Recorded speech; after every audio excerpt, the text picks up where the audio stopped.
근데 이제 어린이 교정은 이득이 확실한 경우에만 권유를 드리는 게 맞다고 생각을 합니다. 안녕하세요. 연세바로집과 백의사 원장입니다. 교정치료가 원래 원장님마다 진단이나 치료 방향이 조금씩 다르긴 하지만 어린이 교정은 특히나 더 그런 것 같아요. 해야 할지 말지부터가 원장님마다 의견이 분분하니까 우리 부모님들이 더 혼란스러워 하시는 것 같기도 하고요.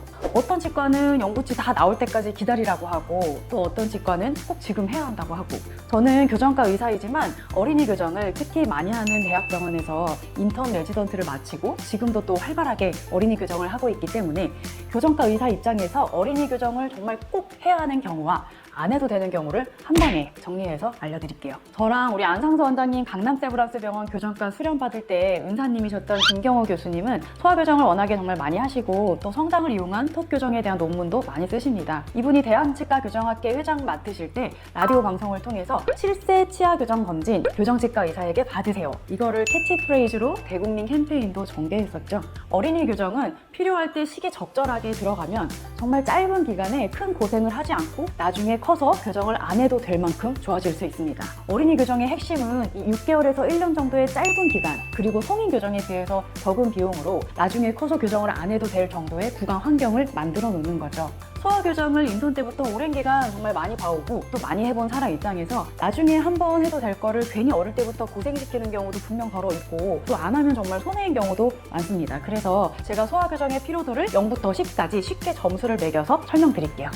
자, 먼저 소아교정이 반드시 꼭 필요한 경우, 피로도 10 정도로 볼 수 있겠는데 바로 주걱턱, 무턱, 비대칭 같이 이 턱뼈와 얼굴뼈에 문제가 있는 경우가 되겠습니다. 뼈의 문제를 방치하면 나중에는 양악수술밖에는 방법이 없죠. 어린이에서는 아직 성장이 남아있기 때문에 이 성장 방향을 잡아주는 턱 교정을 해주면 틀어져서 자라던 얼굴뼈가 올바르게 자라게 됩니다. 특히 앞니가 거꾸로 물리는 경우, 즉 반대교합은 발견 즉시 고쳐주는 게 원칙인데 이게 위턱, 아래턱 성장을 방해해서 결과적으로 중안모 함몰이나 주걱턱을 유발하기 때문이죠. 또 무턱인 경우에는 키가 가장 많이 크는 시기인 최대 성장기에 맞춰서 치료에 들어가면 빠르면 6개월만 장치를 껴도 못 자란 아래턱을 충분히 앞으로 자라 나오게끔 해줄 수 있습니다. 얼굴 비대칭 치료도 마찬가지고요. 그래서 얼굴 밸런스에 문제가 있는 경우는 시기를 놓치면 안 되기 때문에 꼭 소아교정 치료를 받으시길 권유드립니다. 다음으로 두 번째로는 소아교정을 안 해주면 손해인 경우, 피로도를 8 정도로 보고 있는데요.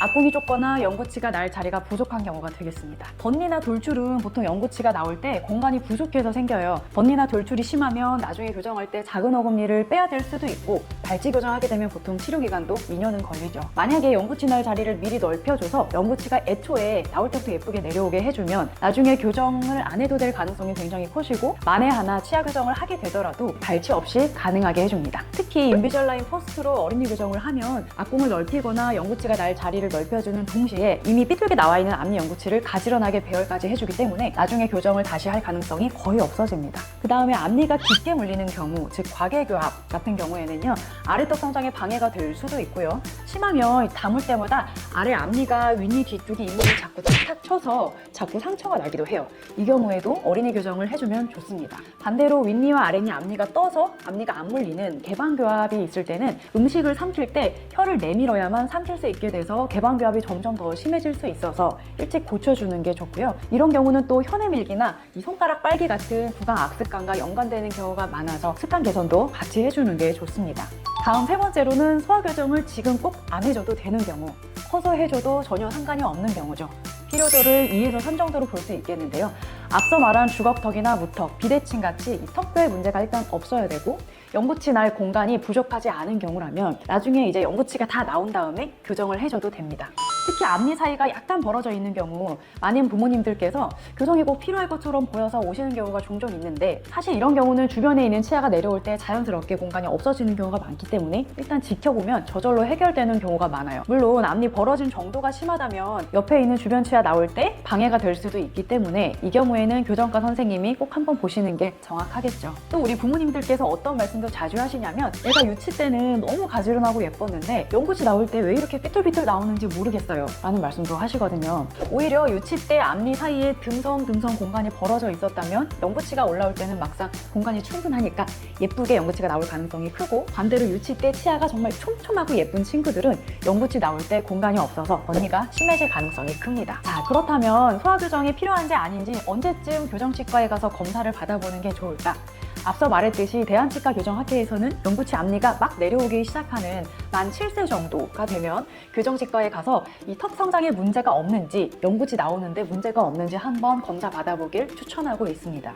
또 요즘은 프리올소나 어린이용 투명 교정 인비잘라인 퍼스트처럼 아이들이 거부감 없이 편하게 낄 수 있고 또 효과가 좋은 장치들이 많이 있기 때문에 어린이 교정이 필요한 경우라면 망설이지 마시고 꼭 교정치과에서 상담 받아보시길 권합니다. 원장님도 하려면 교정 시키실 건가요?